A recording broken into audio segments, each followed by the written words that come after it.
Yes. All right, y'all. We back. We back, y'all. We back. We back. We back. We back. Okay. Getting situated, man. Getting situated. I'm having a lot of bumps today, but it's all good. We are going to have this conversation, a balanced conversation here. With Carolyn, let me send her a link. History of R&B, y'all. History of R&B, part two. So yeah, let me have her on the panel. Oh, 'cause this is the way you properly do one of these type of shows. I can't have a show like this without. Oh shit! Hold on. Damn, I hate this phone, bro. What the hell? Shit. Hold on, y'all. I've been hibernating for 2 months now. I didn't realize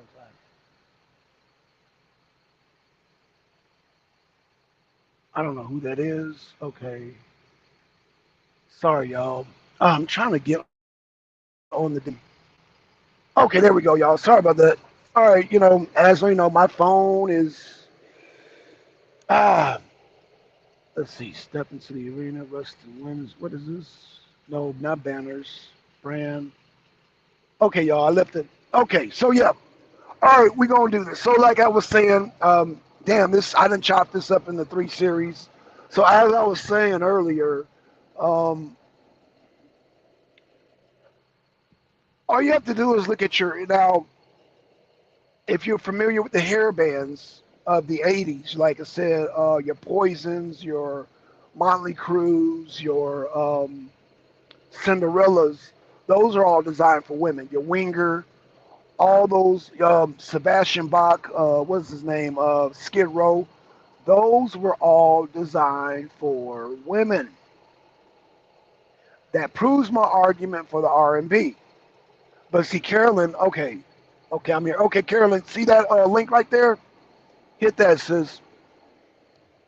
Yeah, because yeah, you a Gen Xer, so yeah, you definitely need to be on here so we can school these millennials and we can school these Gen Zs on what's really going on with the music because they really I've had some pushback from some younger generation and they don't understand like the whole histories of music and who the music was designed for.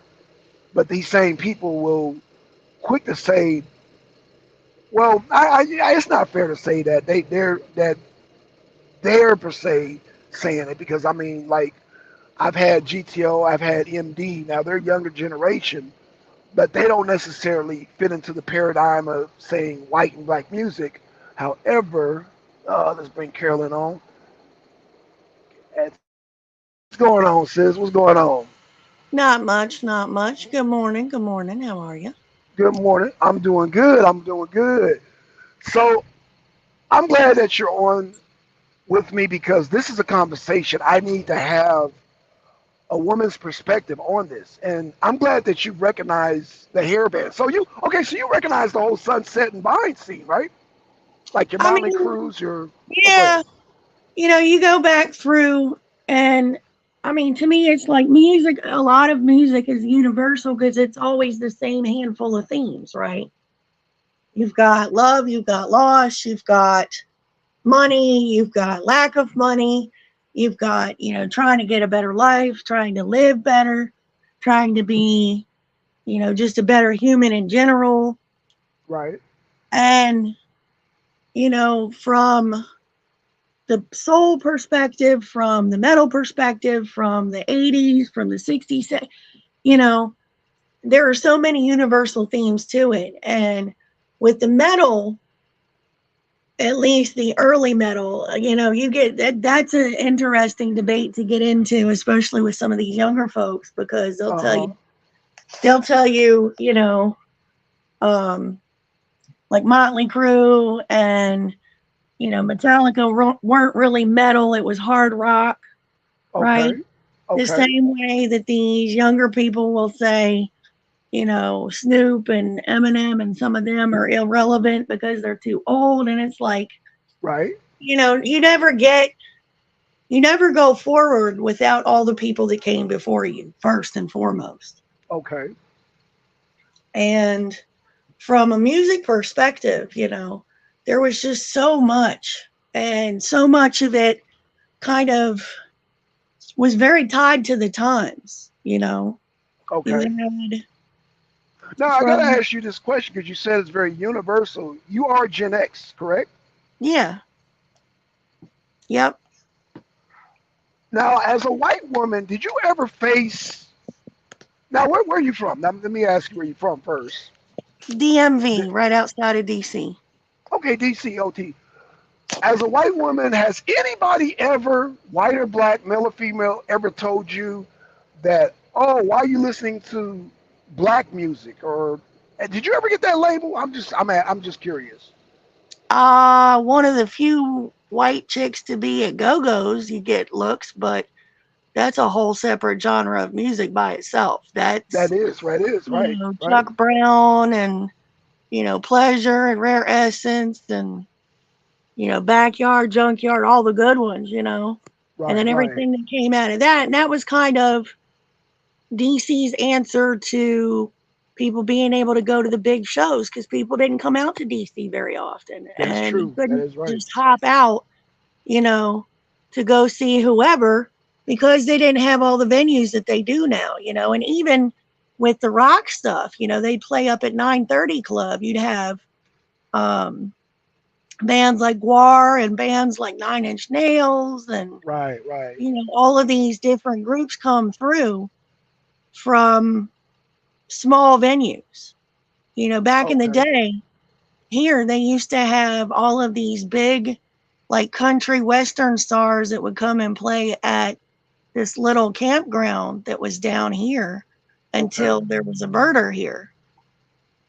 Oh wow. And they Okay. stopped doing it. And they just, like literally, I think last year, just finally solved that case. So that case had been a cold case for, I know, probably almost 50 years, right? Okay. Right. But music, when it comes to this area, it's very diverse. You don't hear a lot of people outside of this area that even know about the genre go go, let alone have ever heard of Chuck Brown. So, you know, Well, I know you DC has their you guys are like your own world, like when it comes to music, yeah. because even in the black community, a lot of people weren't from. I mean, yeah, we associate go-go with DC, but we really didn't. It's kind of like you guys just did your own thing. I noticed that. You know Hmm. what I'm saying? Let me get 19.5. Yeah, you guys always did your own thing. So now being in DC, I mean, so black people and white people just pretty. Did y'all listen to the same type of music, or was there even a divide then? Like you said, was country western considered white music where you were from, or Well, yeah, I mean, it was a lot of, Oak Ridge Boys and Conway Twitty and, um, all of that kind of stuff. But that just really wasn't my palette. gotcha. Um, I kind of grew up at the end of with a hippie mom and hippie family to some degree. So I grew up with a lot of like the Creedence Clearwater Revival Oh and yeah, Three Dog Night and all that kind of stuff. right, And then the evolution into the 80s. And it seems like, at least from my perspective, not only music, but, the world at large, our reality here in the country shaped and evolved the music scene. right, Right? You had innovators here and there, people that just came out of nowhere with these just very unique sounds. You can go right. to um, Jimi Hendrix with his skill with the guitar to Prince, who, in my opinion, is the greatest guitar player, in history, but that's a Wait, different Prince, conversation. Yes, Prince, or Jimi Prince. Hendrix? Oh, Prince. Prince. Oh, okay. It's funny because Jimi Hendrix influenced Prince, but okay. I mean, that's okay. Okay. So I gotta ask you a question because a friend of mine, we had a discussion last night. Because Prince, man, that boy can dance, right? Hmm. Do you remember Paul Stanley? Yeah. Did they not have the same moves? I mean, it wouldn't have been, look, it wouldn't be a far stretch to say that one drew influence from the other Okay, because so that's a very common thing in uh, I artistry. just I just baited you in, sis.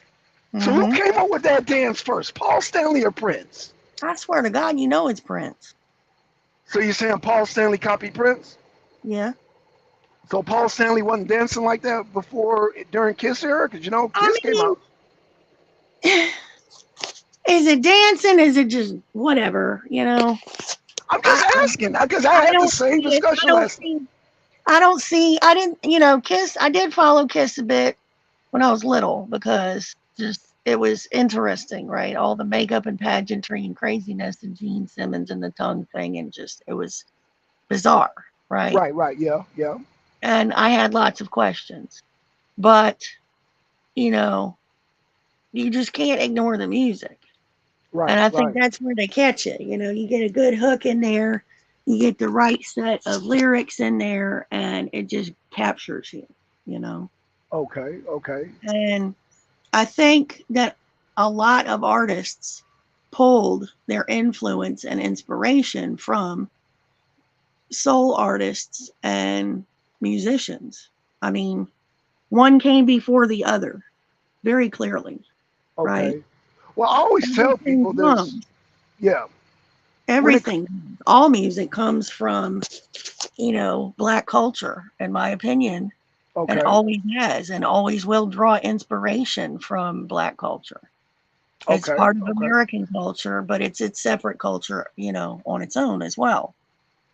And I think there's a great amount of respect to that right, that has been lost in these younger generations, because it wasn't so much about, you can't listen to this or why are you listening to this or whatever, because back in the 90s, we all just kind of jammed to everything. right, It right, wasn't a big deal. You had right, headbangers that would hang out with hip hop heads. You had, right, you exactly, know, right, everybody kind of vibing to the same stuff because, here you had WPGC and you had WKYS. And if you got a decent enough signal, you get 96.3, but that was it. You had that and okay, you had DC 101. So you had two genres. And, you had small pockets of kids that would listen to country music too, but right, that was it for the most part. And then in the okay, 90s, the early 90s, you had the big explosion of grunge and right, alternative yeah, music, that's right, so it wasn't so much about race as it was about what was popular at the time between stuff. right, You had Living Color come out in the 90s, that's right, right? yep, Phenomenal band, gave birth to Seven Dust, right? You got all of these different artists that are out here, and it's amazing to see the evolution of things, right, right? right, And it crosses a lot of different topics of life, whether it's the themes of the music itself, right? Or right, it's just the culture and what's going on in the world at the time. You had Sinead O'Connor that came out in the 90s talking about political stuff in that's her right, music, that's right, right? And that was common. And then in the 90s, you had, you know, Rage Against the Machine that was, anti establishmentarianism. right, And they were bucking, the whole Rodney King incident with, violence and stuff out in California and the trials and everything else that was going on that crazy ass summer. You had, facts, the reggae band, um, alternative band Sublime that was talking about the LA riots. right. You know, that was part of what we grew up watching. That was Oh, part of what speaking of DC, Carolyn, you ever heard of Bad Brains? that a who? Bad Brains. Mm-mm. Okay, they were like a reggae hardcore band, but yeah, they came out of DC actually. But okay, keep going. I didn't mean to disturb you. Keep going. You're good. Yeah. Um, but there was so much going on at the time, right? It was Hmm. like the revolution of our generation, right? Became about, police violence. It became Right. about, all of these big topics that were, for us, bigger than we really knew what to do with at the time. You So it had, sounds like you. And now, if you would have lived in LA, you probably would have been part of the punk rock scene because that's a lot of our political music was in that. It sounded like you weren't listening to much R&B as a woman. um, dude, I have still to this day, SWV, I've got, Okay, okay, In Vogue and all my good stuff, okay.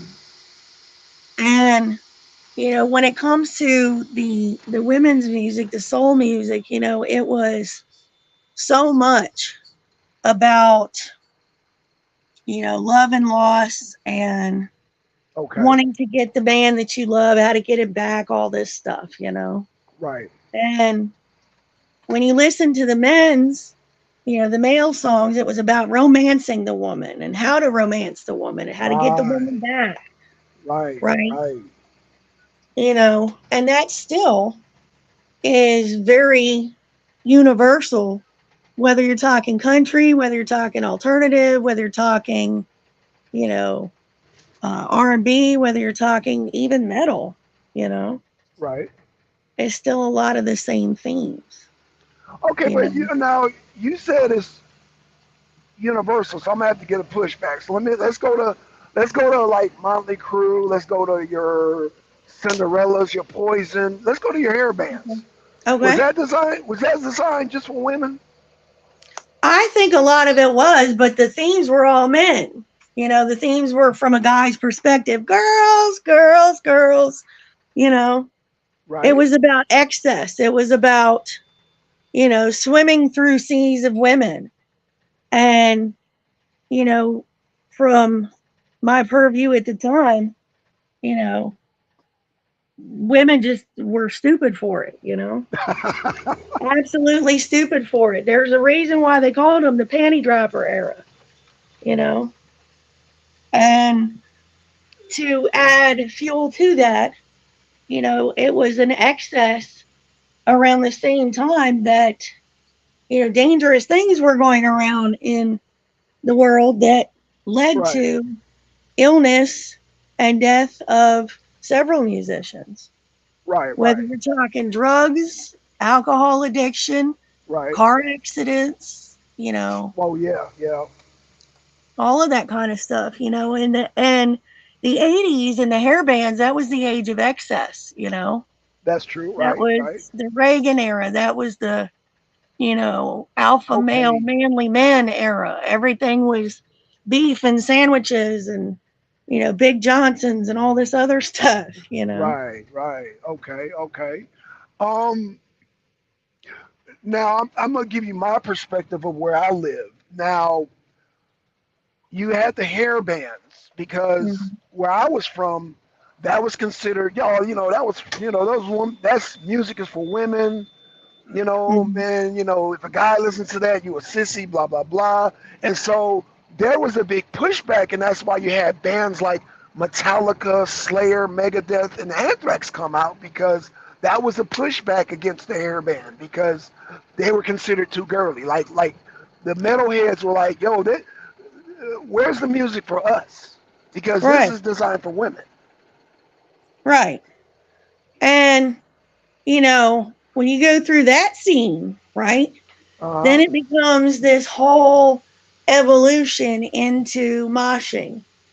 You get all these wild crowds and you get the death wall or the wall of death. You get everybody Right. on this side, go kill everybody over there, go, Right. Right. you know. Yeah. Yeah. And that was a whole thing, right? I've been in a Right. mosh pit before and got my ass stomped, but I had fun, Right. Right. you Yeah. know. I still do mosh pits. At age 50, I still do them. I still go to some of the most intense mosh pits. But go ahead. I'm sorry. I'm just, boy, I'm having fun right now. Right on, Listen. right on, me too.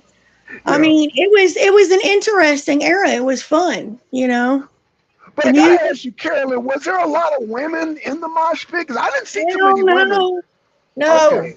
no. I never, it wasn't until recent. I'm 50 now that I'm starting to now see women going to the mosh pit with high heels and skirts on. I'm like, what the hell's going on here? Like, women would never go into the mosh pit when I was growing up. Nah. We went in the mosh pit back in the day. You had long pants. Right. You And had combat boots. the combat boots on. You Right. had your hair up and done as best as you can to keep it from getting snagged if you could from jewelry or rings or any of that stuff because it was all good and all on. Right. And Right. the Right. last thing you want was 50 pounds of hairspray in your hair to get snagged in somebody's skull ring or something like that. Right. Snatch you bald headed. So, you know, it didn't happen very often, but my cousin listened to the same stuff. And her and I would just kind of go in back to back and stay back to back and fuck everybody up. Pardon Right. my Right. expression.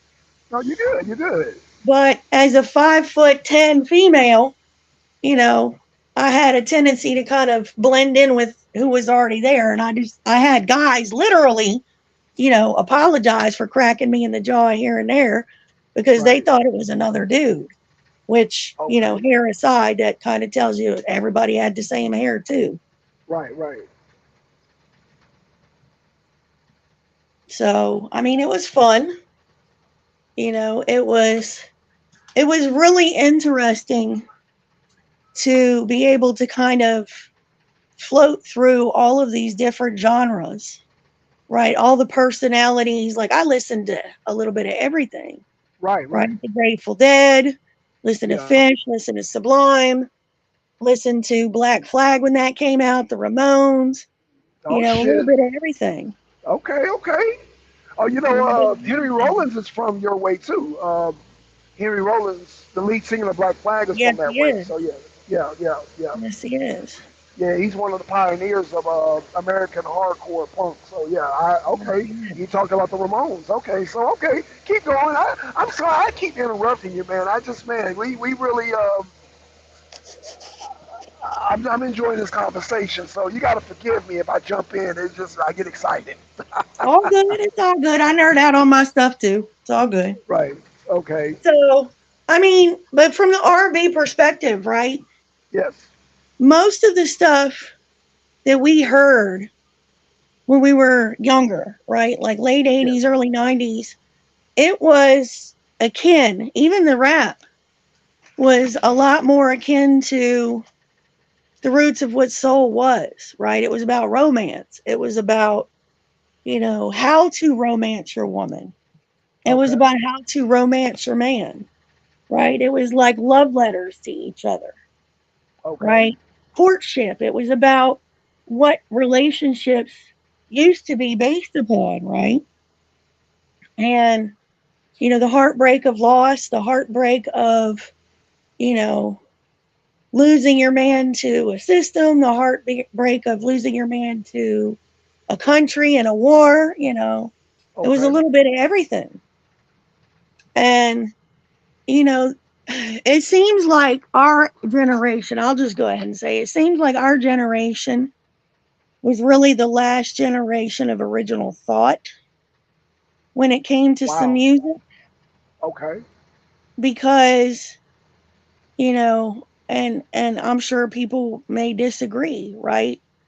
But a lot of the musicians that exist now all are drawing from all the greats of the past, whether it's Aretha, whether it's Sam, whether it's Marvin, whether it's, you know, Lionel. It doesn't matter who it is, whether it's Diana, whether it's, you know, Earth, Wind, and Fire. It doesn't Right. matter, Okay. right? Right. They're all drawing from the same pool and trying to bring these themes back and trying to recreate these themes, but the music, it doesn't feel the same anymore, right? And I mean, Right. I can remember, it just reminds me of like an episode of South Park, right? Where one of the characters says all the music for their kids their age are listening to sounds like shit. And I'm like, Right, right. I mean, there's some that's good that I like, right? But a lot of it, for the most part, it just doesn't have the same feeling, right? It's Well, just, Carolyn, there's so many directions I can go with that to put the blame on. Like, I can point fingers and say, well, you know what? A lot of those bands that we talked about, with the exception of like Stevie Nicks or Willie Nelson or like um, a lot of those bands that you mentioned had to go to Europe in order to survive and make money.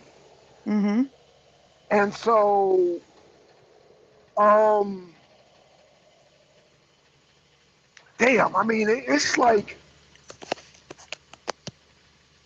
did the music change because the? Well, I guess my question would be, ah, man, number one, like, okay, so you mentioned Jimi Hendrix, right? mm-hmm, You know, they didn't appreciate Jimi Hendrix here in America. He had to go to England for them to be appreciated and get known. mm-hmm. So, were you aware that? So you know Jimi Hendrix, right? Yeah. Were you aware that Jimi Hendrix used to play for Little Richard? Yes, I was. Did you know that Prince also used to be an opening act for Queen back in the day? They actually booed him off the stage. You know, I did not know that. I did not know he opened up for Queen. Wow, I did not know that. You know, it's wild to look at, but yeah, there's a lot of artists that they start making it big locally, and for whatever reason, right? I guess they don't take off, like the right label, if you will, don't pick them up, and then they go overseas. Right, Sometimes they start off overseas, even though they're, from here, and they build up a following there, and then it generates, the press, I guess, right?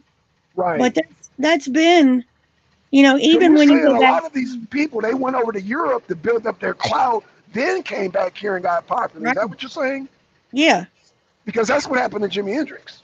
yeah, and that's a model that a lot of them did. But when you think about it, from one of my earlier comments on one of the other streams, some of the first songwriters in history did the same thing. They traveled from place to place and they toured.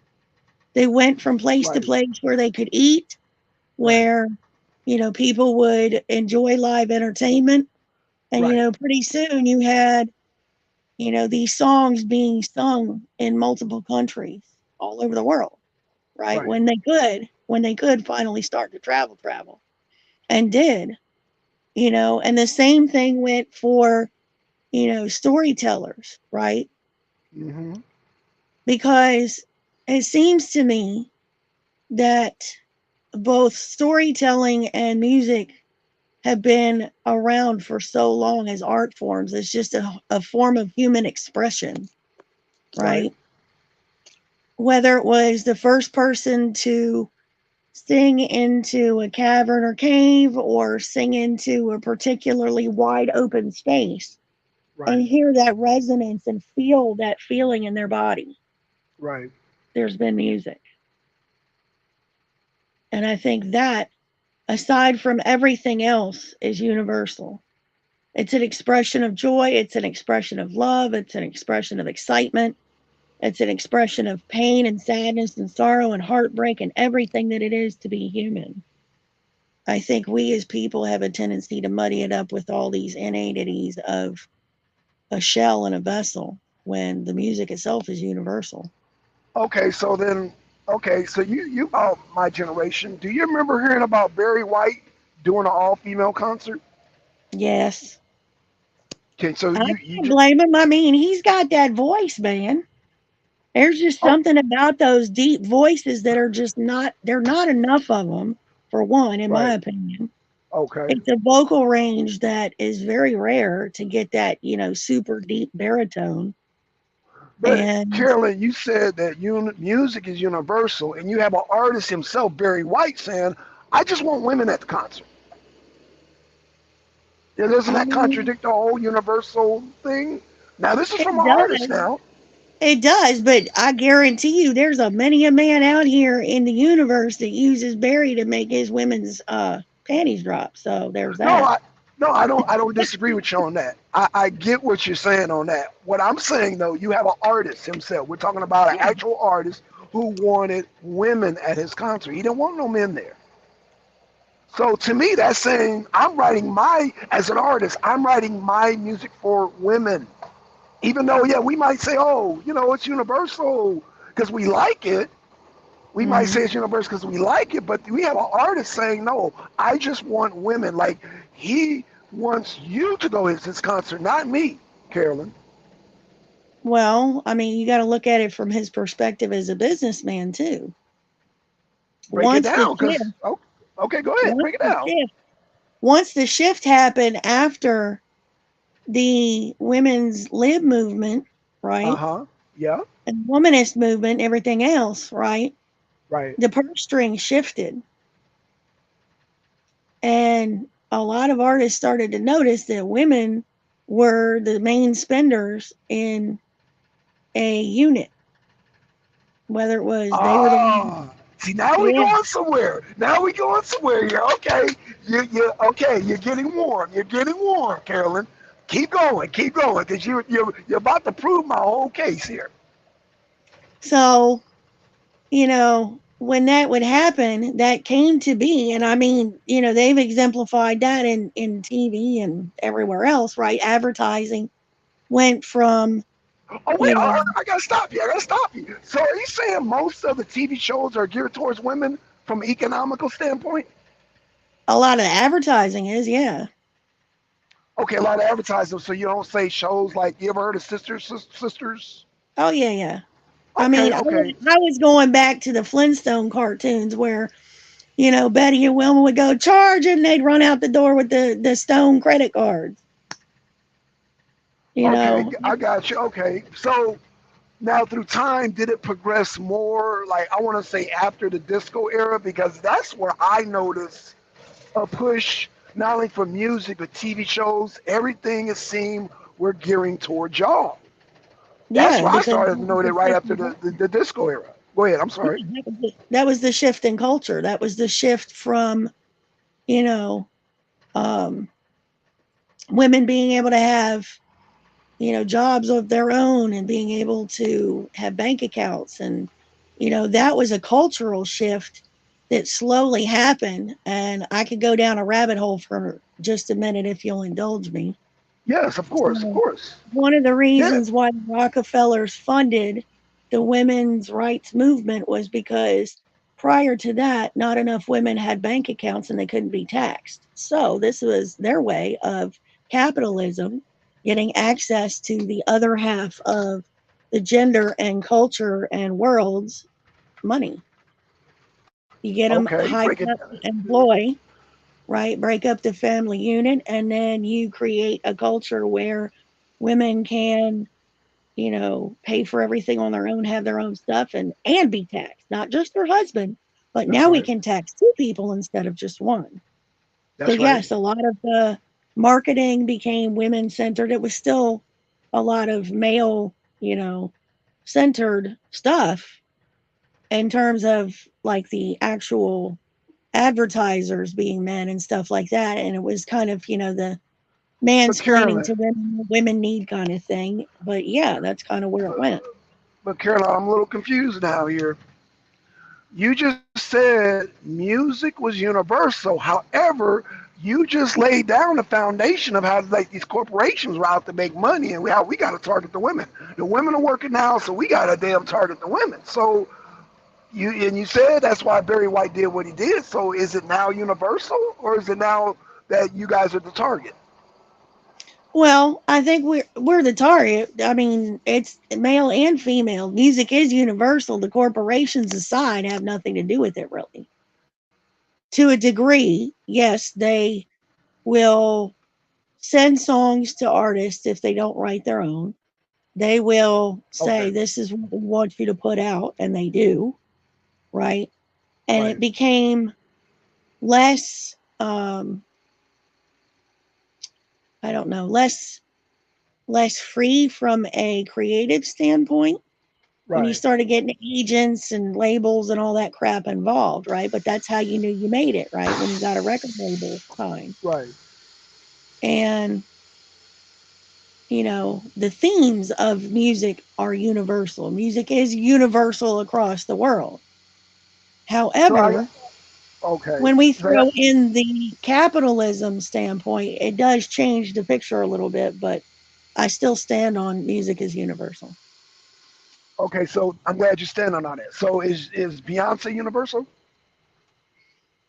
Um, I think she puts a lot of music out directed for women and her experiences, but a lot of men, they have sex kittens in music for a reason, right? It draws men in. If they weren't beautiful and attractive and, you know, they didn't present a certain package, then how would you guys, even you guys wouldn't come off the dollars either. So they make it appealing. It's appealing Whoa, to men, hold on, and hold it on, gives hold us on, an hold idea of on. what, the representation of a female is supposed to be.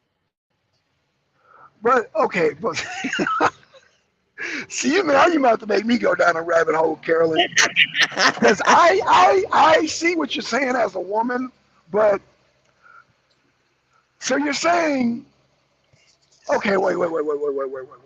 We got to back this up. Hold up. I'm a, I'm gonna assume that you think that Beyonce is a very talented, good singer. Can I make that assumption about you? Yes. Okay, and that's fair enough. And a lot of women will agree with you about Beyonce being a good singer. I personally don't know too many men that talk about her singing. Now, when she gyrating and shaking, yeah, men gonna look be like, "Damn, girl," but if I think the last thing we gonna talk about is Beyonce singing as men. I'm just saying. Right. And Okay, that's the package. And that's why they present that package. but Right. as a And man, I'm not gonna buy her album. I'm gonna wait until I see her gyrating and watch a video, but I'm not gonna buy her album because I'm not.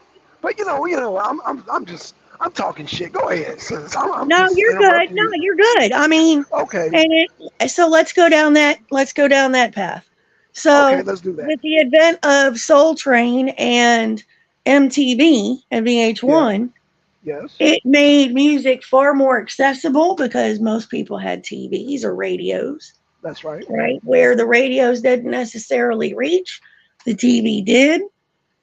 And with the advent of, Soul Train and some of these other platforms, you had people that could watch the artist without having to pay the tickets, right? They could listen to them and see Right. a live performance without having to leave their house, right? Okay. Okay. That Yeah. created a whole nother subgenre of, It did. accessibility.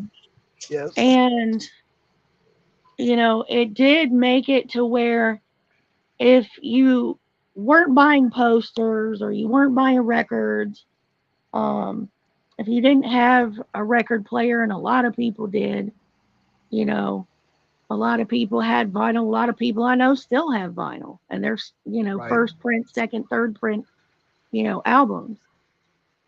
And, something changed with the advent of, putting music on a platform where you had more exposure, where, with VH1, BET, MTV, now Right. YouTube, and all these other platforms, all these digital platforms, right?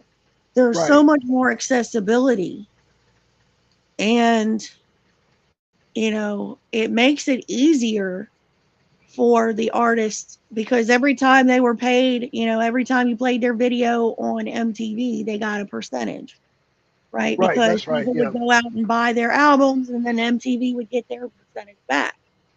That's right. So, those became business models, and it's really no different where, nowadays you don't have to pay, you know, ungodly amounts. Okay. My friend just had a music, um, shoot, I forgot what it was called, but it's something like something in the hills. and it was a bunch of these country musicians. And the tickets for that were ungodly expensive. I'm talking Right. like $1,200 to be Oh able to be shit. there for the whole, 4, 5, 6 days, right? Right. Okay. Yeah. Oh, so like a festival. Okay. Yeah. Yeah. Yeah. Yeah. And, it was in this big campgrounds, all this stuff. If you were getting day passes for just the day or tickets to go for just one artist for whatever set they were doing for that day, it was still like $100, hundred right? bucks. Yeah. Oh yeah. Yeah. Yep. And then you've got, so the platform of, the TV definitely put a lot of musicians and a lot of artists out there where maybe, you wouldn't listen to Pearl Jam or you wouldn't listen to Metallica, Right. you wouldn't Right. listen to, the Ramones or the Sex Pistols or Black Flag or the Dead Kennedys or any of that stuff, That's right. right? You wouldn't be exposed to it because it wasn't typically your fare. And just Especially like with grunge music food, because grunge was one specific area that was Seattle. right? So yeah, grunge. Yeah, that would have never grunge would have never blew up the way it did. Yeah, you're right. And with MTV and, VH1 and the radio stations and everything, you know, our generation really saw the big shift in music spreading and all different genres spreading, right? Right. There was a lot of people that I knew that didn't really listen to like the mainstream stuff Right. That's um, me. Yep. That's that me. was played on the radio, right? Like Right. they didn't listen to LL Cool J, they didn't listen to, a lot of the popular stuff. Right. That's where you had like Scarface and Kingston and some of these other artists coming out, that you didn't typically hear on a radio. You didn't see them That's on right. MTV. So it created an underground to music as well. And I That's think right. that also helped create a lot of the different genres that exist today. Mm. It's funny that you mentioned that because growing up, just like you mentioned like Grateful Dead, Willie Nelson. I never seen none of his videos. I've never seen him like per se on the platform of like your MTVs, your VH1s, but he's always. I grew up and he was always a icon. I can't name you one Willie Nelson song. I just know he's a big icon. So you have people like Willie, and he's gone generations. Like he has had a loyal following. What do you say to somebody Mhm. like Willie Nelson? Uh, Pleasure to make your acquaintance. My aunt had a crush on him for the longest time. But Right, right, right, but that was some of the music at the time that because he was, he came through the 60s, he was through the 70s, through the 80s, right. still, Yeah, touring and doing stuff. And then you've got like these cross relationships with different genres of artists that run into each other. Well, who, thinking 40 years ago, would you have ever how did pictured? Willie how did Willie survive all those different changes? Like you said, he came from way back. Like how did he survive like that? A lot of artists they only last for like a decade and then they don't really. It's hard for them to adjust to the new age. How did Willie survive that time like that? Well, here's my take. My take is Willie's always been a fuck the man. I'm a rebel. I'm gonna do my thing. And he's Okay, always been that way, right? You've always got people that are going to buck the system regardless of whatever is, culturally a fad or whatever is, of interest at the time. They're going to keep doing what they do because the fans that they have are always going to stay true to the artist, wow, right? okay, okay. And for many So you reasons, saying Willie never sold out? Willie right? Nelson never sold out. Wow. Okay. He Okay. never sold out. And I think what was funny, was like I said, 40 years ago, who would have ever thought a rapper, like one of the biggest rappers in the world, would be best friends with like a bluegrass country dude? Right. You know, nobody would have been able to see that. But it's the same kind of, fuck the system, I'm going to do things my way, that also embodies a lot of genres. That embodies rock, it embodies metal, it embodies punk, particularly. That's the spirit of punk, right? Right. It Yeah. embodies a lot of those themes, which again can be universal.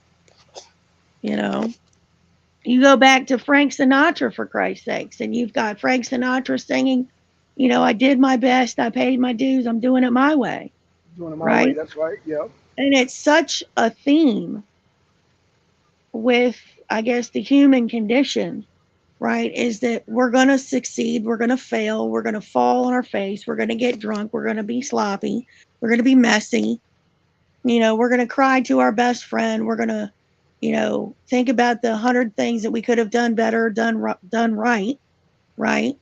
Uh-huh. But at the end of the day, as long as we've got that, spark,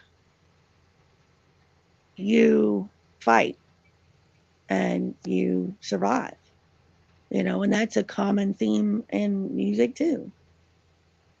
And particularly with the soul era and the R&B era, as well as, the disco era. The women's anthem kind of was Gloria Gaynor's I Will Survive. Right. Right. Right. Yeah, because And I that think was, to yeah, me, R&B took up the mantle right after disco. It took up the mantle, and then there was kind of a split because house music came in the early '80s, and house mhm, music took a lot of the disco thing, but apparently I don't know like how it was in DC, but house music didn't take off like R&B took off. I mean, you had house music in Detroit, Chicago, New mhm. Jersey, uh, DC. these. Oh yeah, that's why you guys have house music out there. My bad, my bad. But And now, it granted, it came to us a little bit later, but they still were doing house music and stuff like that in the very early 90s. okay, okay, fair enough. Like Frankie Knuckles. I can't remember them all, man. It was all just Okay, the okay, same electronic kind of stuff that's out. right. That wasn't really my thing, but I No, went I to know. party meetings and they played house music, so there you have it. Okay, okay. No, I get it because house music is real big here in the South in Atlanta. It's real big, but it's like big, but it's underground big. If that makes any Yeah, sense. Meaning, yeah. it's No, it not does. on the radio per se, but we have like big giant like people. We have this thing called House in the Park, and people from Chicago, Detroit, New York, Philadelphia, New Jersey, and DC come here to Atlanta, and then we have like a huge festival. And sometimes we get guys from like England, we get guys from France, like we get guys from all over doing house music. House music for some reason is real big in Atlanta. Hmm. And so we get a lot of guys from California, San Francisco. But I say that to say this, Carolyn. Um, House music and R&B are like the two children of disco. If Yeah, that makes yeah.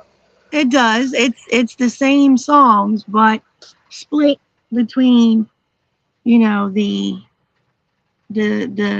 lines, the actual bars of the songs, and then the actual rhythms. Okay.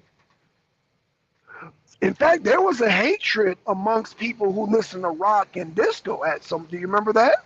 Yeah. There was a divide there, but it wasn't until rap. A lot of the I give a rap a lot of the credit for the people, the metalheads coming into that kind of merging and crossing over because a lot of metalheads before rap wasn't trying to hear disco R&B. They weren't trying to hear house. They weren't really trying to hear none of that. Like I said, I went to school with a lot of metalheads. You know what I'm saying? Hmm. And they were very adamant about how they hated. In fact, not only did they hate disco, they hated glam rock. Like Oh People yeah. that liked hard rock, they hated like Motley Crue. They hated like said, if you and just in the metal world with the metalheads, if you listen to Motley Crue and you were a man, you were a sissy. If you listen to Cinderella, Poison, Winger, those were even they even made fun of it in Beavis and Butthead. If you watch the cartoon Beavis and Butthead, do you know the Yeah. little kid they always pick on? He wore a Yeah. Winger shirt. His Mhm. shirt said Winger on it. And they were like, that was almost like a thing well known in the metal world. Like those were geared for women, not that what I'm saying. So Yeah. what's your take on that? I mean, I saw a lot of that too, right? I still Okay, remember the T-shirts. One had Metallica, the other one had AC/DC, and I remember the kid they always picked on. right, And it was like, this. It was the I guess that domineering male spirit, if you will, of if it's not manly enough, right? right. If Manly men are out here, drinking, you know, Budweiser and smoking Marlboros and Camels, and right, they're captains of industry, and they run Wall Street. You kind of tend to think of like the yuppies, if you will, were listening to Neil Diamond and John Denver, and right, right, everybody else was listening to you know Anthrax and Lamb of God and stuff like that, right? right.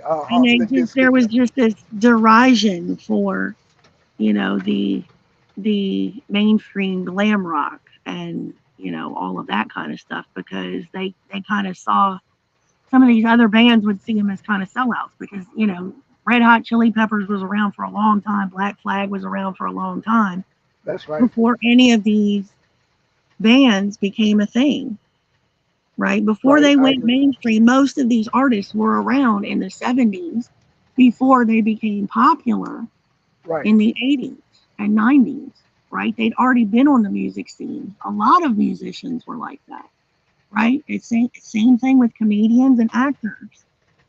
They're around for a long time, and it's with, the paying your dues to get to where you're at kind of thing, right? right. But the difference was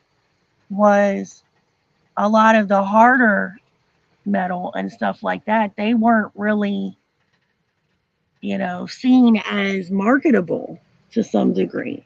Interesting. Whereas the hair metal was, and that's kind of what started the, which band is better kind of beef.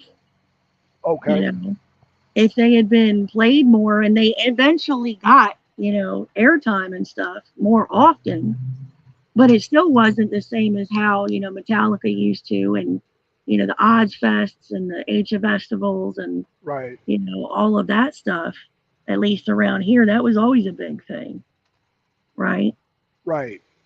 Oh And yeah, yeah. Ozfest, man. I mean, yeah, Oz. If it wasn't for the Ozfest, a lot of bands like your Limp Bizkits, I mean, we would have never heard of a lot of. I mean, hell, there's a slew of bands thanks to Ozzy and Ozfest that we've discovered.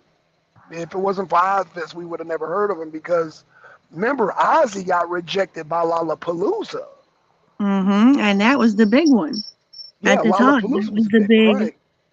That was the big crossover with music. Was you had Lollapalooza brought together metal, it brought together grunge, it brought together some different rap artists. Everybody kind of flocked because it was a summer festival. Mm-hmm. And they went all over the country during the summer. Winter concerts, yeah, they'll get some time, but it's not as messy and fun as being able to run around kind of mostly naked and be with a whole bunch of people. They vibe the same, vibe with the tribe kind of thing. Okay, okay. And it's the same with metal, it's the same with rock, it's the same with pop. It's, millions of people all vibing to the same vibe, right? Right, That, and just the certain chords and frequencies of music, and the fact that they change the frequencies of radio broadcasting music, really changed okay. things. And, I challenge anybody who's listening out here to a challenge that would say, sing anybody, any Nirvana song that you heard that was around at the time, you could sing at least one line from Nirvana, at least one line from, let's say, NWA, at least one line from Luther, one line from anybody at the time. Because you couldn't go anywhere without hearing certain songs, and they Right. played them so much Right. that even today, even though it's been I don't know how long, you could still remember all the lyrics to a song you haven't heard in 25 years. Right. Right. Right. It's funny you mention that because grunge had a real big impact but why did grunge fizzle out so damn quick? Because a lot of the different bands kind of gave way between, like, grunge became the bridge, if you will, between rock and hip hop to pop and the boy bands and girl bands, right? The big influx of boy bands and girl bands, right? After 2000, there's so much shit I just don't listen to because it sucks. But, I'd still challenge anybody to, that was alive during the 2000s to, name any song that they heard on a daily and put it in the chat. Leave it in the comment section, right? What was the one song during the 80s, 90s, or early 2000s you could not get away from and was stuck in your head for more than a month at a time?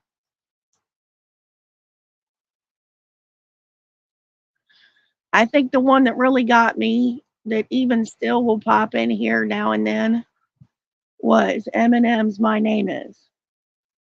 And the funny thing with that is when you played that backwards, he'd say, it's Eminem. It says, my name is, and then when you play it the other way, it's Eminem. That kind of little trick became a thing, right? It was subliminal. They started to figure things out in the music industry, how to get people to buy more albums, how to get people to come out of their pockets, how to get the women to spend money, and how to get the men to spend money. Because it became, to me, less about music and the universality of the themes of music and more about money. That's when you had the advents and blow-ups of trap music. And that's a whole nother conversation.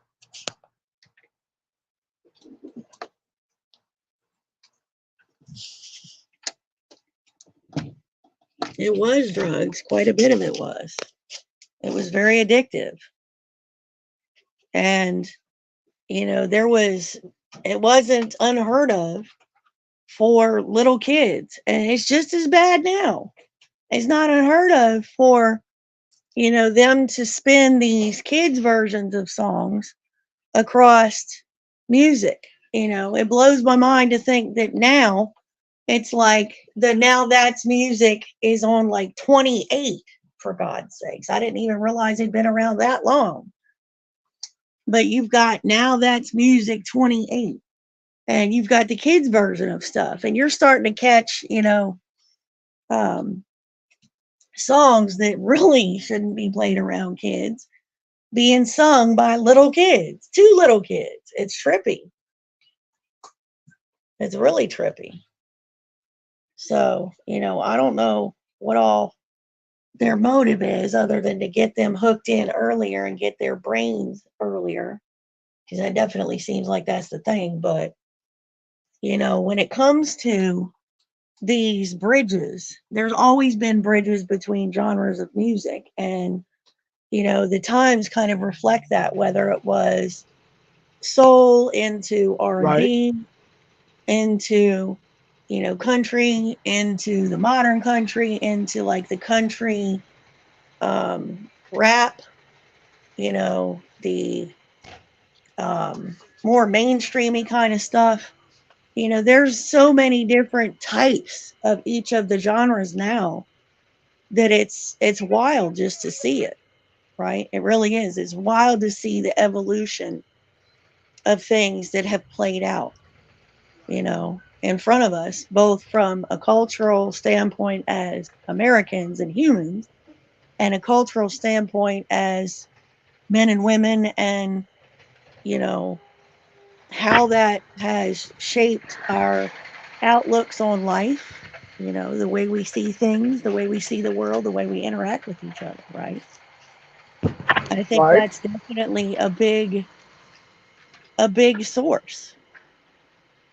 One of the oldest forms of communication was, you know, prayers to a sort, Or and storytelling. singing in prayer, and meditating in prayer while singing. What about storytelling? Same thing, Okay. Okay. you know. All right. I think once the first couple of humans began to hear music, right? Not really necessarily knowing where it was coming from, but knowing that it came from somewhere, right? Whether it was the particular sounds of birds and the wind blowing through, you know, the trees, and just living in the moment, right? They heard music. There's been music on this earth longer than people have been singing it. We just didn't recognize it as such. And I think that is, like I said, what makes it universal, you know. One of the biggest and basest points to music is seasons, changes, and love, right? You look at the animal world, the males and the females have different vocal expressions. That's how they create their species, and how their species survives is by mating calls, which is essentially music. It's music to their ears, right? And not Right. only that, the males that put on the best displays, the males that have the brightest feathers, the males that have the, you know, um, most superior displays are the ones that always got the girl, right? And competition was heavy out in the streets. So, from a standpoint, we are expressing ourselves in a different way, but still with the same intents, right? It's to woo the girl, it's to woo the guy, and just to tell our story as human beings. And I think that is what makes it universal. I think he is busy here for a second. Let's see what y'all are doing out here in Sorry the about chat. that. Yeah, I'm back. I'm back. Sorry about that. Mhm. Yeah. Ooh. Oh God, my daughter sings that song. It cracks me up. They want to learn all of these crazy songs and learn all the dances and stuff, and that's something that I find interesting. Like we played for they are in love with Michael Jackson's Thriller, just from the dance and the song, right? And it was funny because some years ago I wrote a story kind of around that, right? And it's a cross between conspiracy theory and Mandela effect. But Break again, that it down. began. Mandela Huh? effect. Break that down. Break that down to people. Explain that. Oh wow. Okay. So there's a new advent out here that's been around for a little bit, right? Most of y'all have seen it, I'm sure, at least once. If not, look it up. It's wild. It is AI, and I don't like AI to start. Let me just throw that out there. But it is AI generated um, song, where you put a song out, a popular song, any popular song, and the AI creates the video, right? They pull images from the lyrics of the song and you have a new video, right? And I ran across one a few years ago where somebody did Michael Jackson's Thriller. And the story was that everybody that was alive before 2000 remembered the original Thriller video. But somehow something happened where it was wiped from existence, creating a Mandela effect, right? Everybody that was alive before 2000, not only did they remember the dance, right, but they remembered the original video. And everybody that was born after 2000 never saw the video, never, remembered the dance or any of that. But Right. somehow it began to spread online and it created a wave of all of these people who supposedly didn't, know about this song, seeing millions and millions and millions of people all dancing to the same dance and doing the Thriller dance. And the fact that the government was trying to shut all of these people down and claiming that it didn't exist, right? All of these people are crazy. They're threats to society. They're trying to destroy humanity, blah, blah, blah, blah, blah, blah, blah. Now, which That they were government was not, this? Was the American government doing this? it was the global government everywhere. Okay. UN was involved. All the governments were involved. If you did this Okay. dance in public, you would be arrested and you would disappear, right? Okay. A big conspiracy where the global governments and the leaders at large were trying to shut down the reality of this song. And the more people were doing it, right, they would Hmm. do it with their own personal clips of the actual video in the background. And then weeks later, you'd hear stories of those people all disappearing. Nebulous cars would pull up and you'd never see the whole family again, right? Right. And it became a self-fulfilling prophecy of the song that the song itself became the Thriller. It was the evil that exists in the world that was created to destroy the world and thus created to destroy itself. It was a very interesting story, but it's a really weird medium now that it exists, that you can have AI generate a whole new video to all of these songs. And it's become so intelligent that it can do that it can create, clips and pictures and these images of like a cartoon based video Now, of are you talking about? images. Cause are you also speaking about like the holograms? Because I know they had a hologram of like Whitney Houston, of Michael Jackson, Prince. No, Are you these are talking? completely digitized videos. They're put together in little clips, right? Okay. And if you look up, y'all can look it up whenever, you all think about it or it crosses your mind. Look up AI generated Thriller video. And I Okay. guarantee you will read in there that story because it's Okay. trippy. It's trippy how the AI can use the lyrics, all of the images that exists of these artists, of these people, Uh huh. and it can create its own reality, right? So now, And who's to some creating these extent, AI? So you're saying it's an AI compute a program? mm-hmm, It's on the internet, like so. It's generating a whole video. yeah, So I'm assuming okay, it's on YouTube, and they just take popular songs and then they create. I'm not understanding. They're creating yeah, a. they create a new video with AI. Okay, I haven't seen this. Okay, so okay. So that I'm kind not. of leads me to I guess, my conclusion for the discussion of, this, it seems like where we're going is in these directions of all this tech, right? Uh As huh. much as we hate it, you know, as much as it can be destructive to people, as much as it eats our time, right?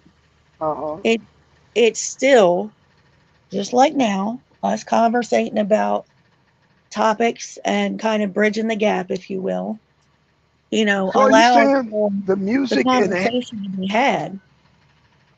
so you're saying the music is enhancing the virtual reality?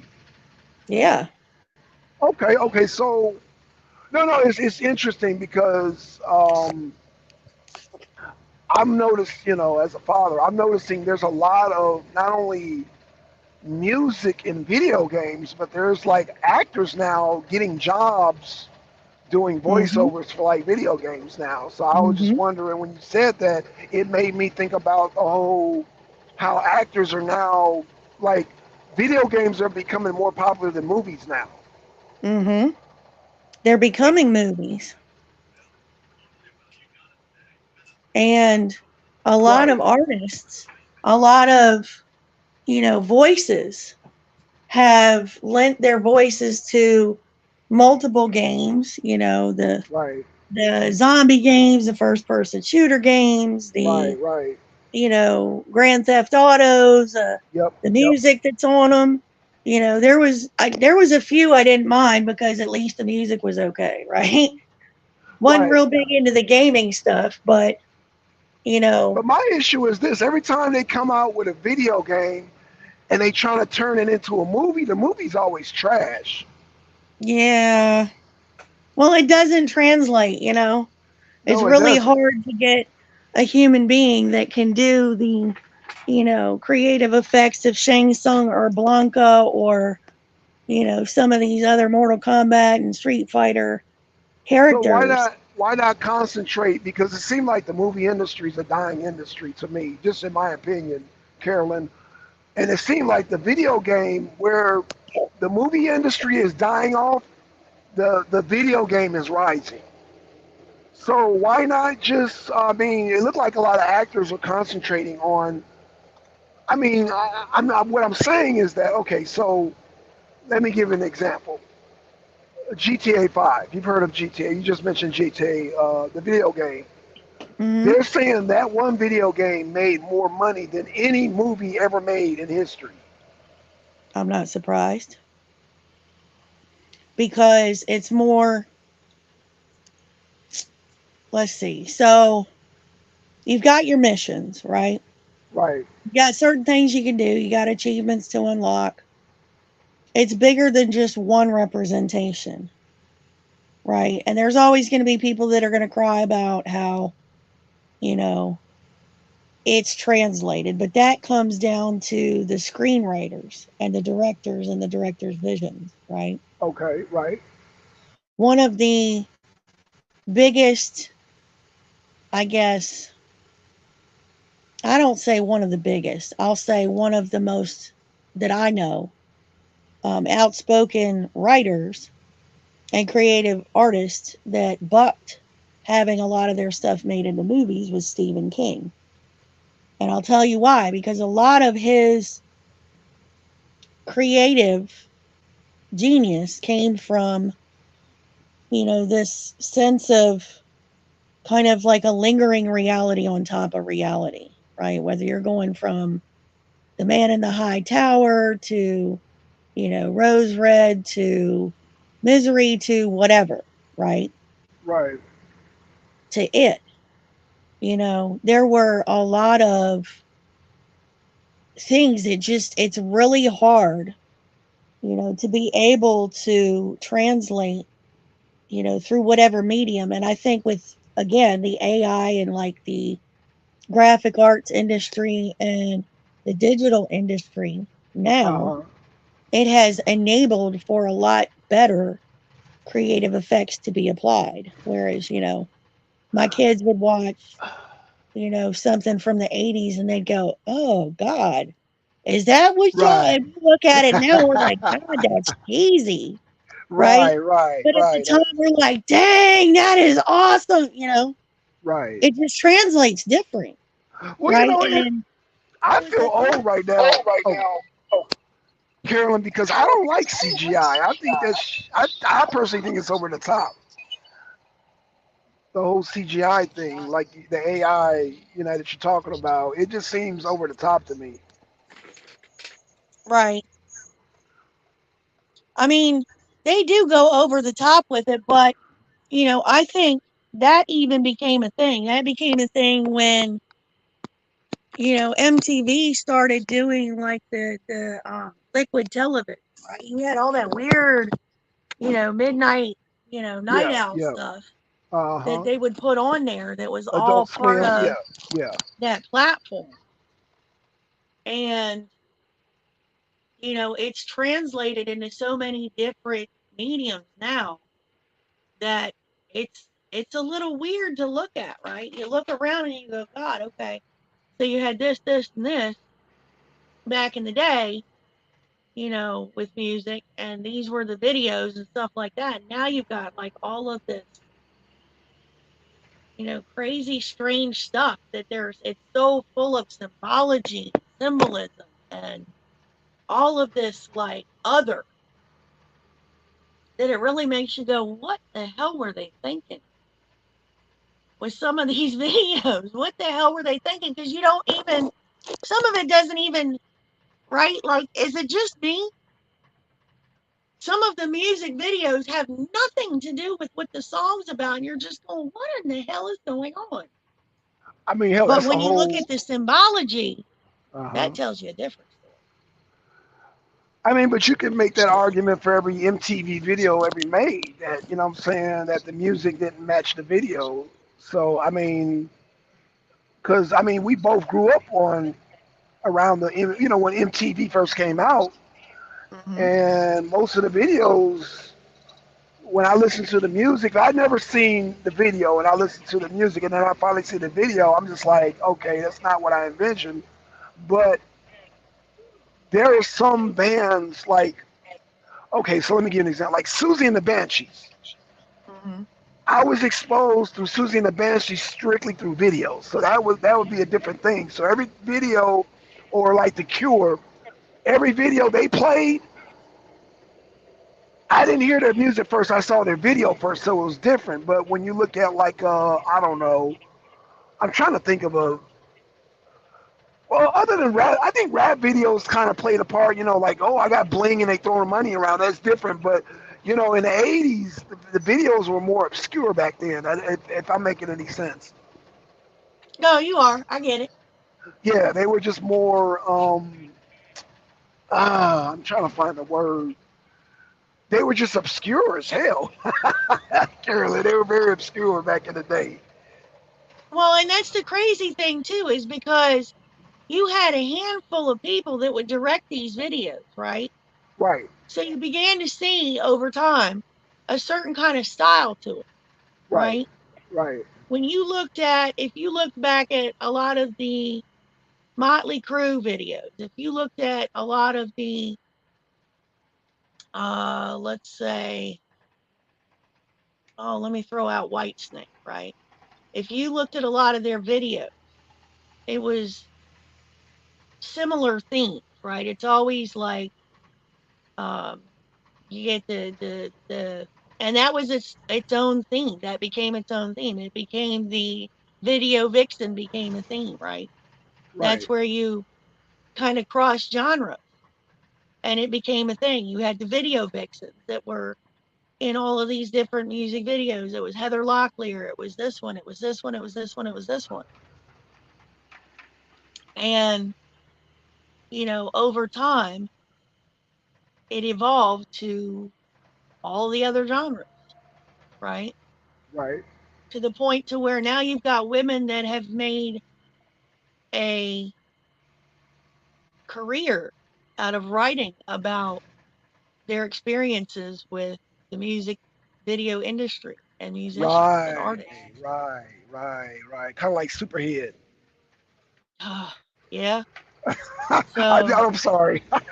We I mean, said you're that. I not thought wrong. about That's seeing. kind of what I was Right. gently referring to. Oh. Rip that band aid off. That's all right. So, um, it's there's so many different, and it really depended on who the directors were, right? You even had the same thing apply to movies. right? You knew Okay. certain movies were going to be amazing, even if, the story kind of sucked because of who the musical director was, Okay. right? Right. And it's because of their style. It's because of, their expression and their creativity that they brought to, music and that they brought to the screen, right? Right. Um, One of the ones that I've found, like one of the best soundtracks lately that I've found that I really like was, and it was just full of all this fucking phenomenal music, was the movie The Harder They Fall with Idris Elba. And it tells a story. It tells a real story from history. Well, what And was the name again? I'm sorry. The Harder They Fall. The harder they fall. Okay. Now, historically speaking, that was an actual, like, they're based off of, the whole movie was based off of an actual thing, right? And,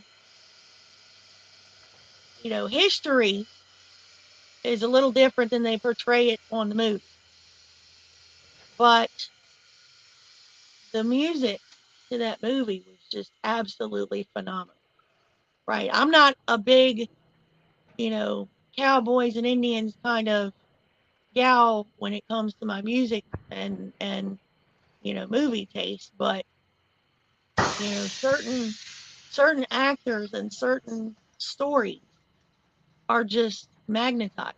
They just are. Kind of like Young Guns.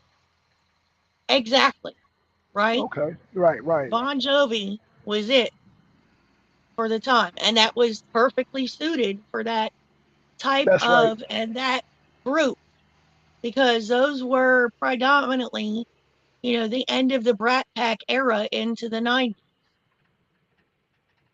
And what better way to top off a movie about, you know, all of these young men and go back and you cap it off with one of the biggest girly frou frou pop artists slash rock artist at the time.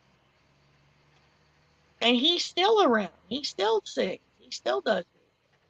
Oh, you talking about Bon Jovi? Yeah. Yeah. Yeah. That's true. Yeah. Yeah. I mean, there's not very many people out there that don't know at least the Blaze of Glory or um, the at least one of his songs from that movie because he did Right. a few. And that's where you get an interesting crossover too, where you had musicians become involved with writing the music for movies. That's right. And that Yeah. became another medium, right? That's where you had so many of these artists crossing lines. You'd have Jamie Foxx became a musical creator and a producer. Right. You had Eddie Murphy working with stuff like that. You had a lot of these greats that began to diversify. And, whether it's rock, whether it's R&B, whether it's country, there are so many that are out there that have been around for so long that it's really hard to find some type of medium anymore that they're not involved in and that they don't have their creative fingers in, if you will. Right.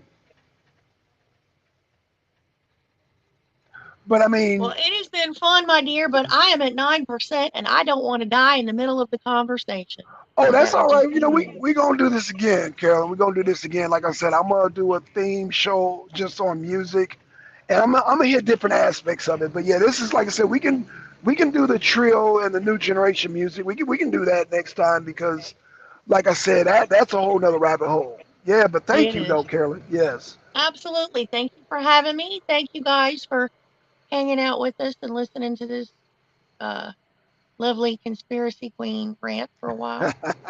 I can't wait to see y'all again, and I appreciate y'all. Have a great day and hit thumbs up and share. that's right.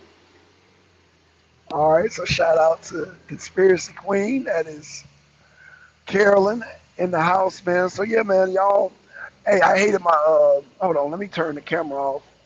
Well, hell, I've been having the camera on. So yeah, man. So there it is, man. We had a conversation on musical history, R&B. You know, got a woman's perspective on things, Carolyn's perspective on it. So we talked about it and we dove into many, many, many different realms of music and how music has changed. So yeah, man. Shout out to Deacon. Shout out to Twin. Um, I hope we have more people join in this conversation next time because, like I said, I think we just scratched the surface with that. Now,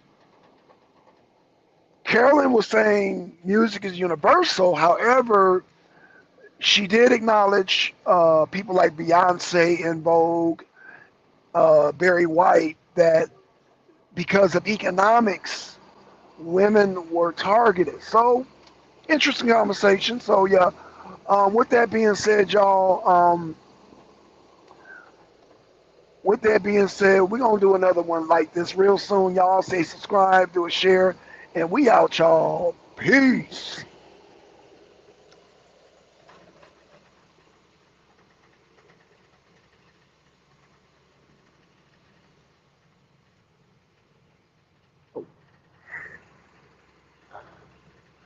Oh, y'all, I ain't done a show on a damn phone so long, I forgot how to close out. Okay, here we go. And are, and we are out, and we are out, and we are out. Peace.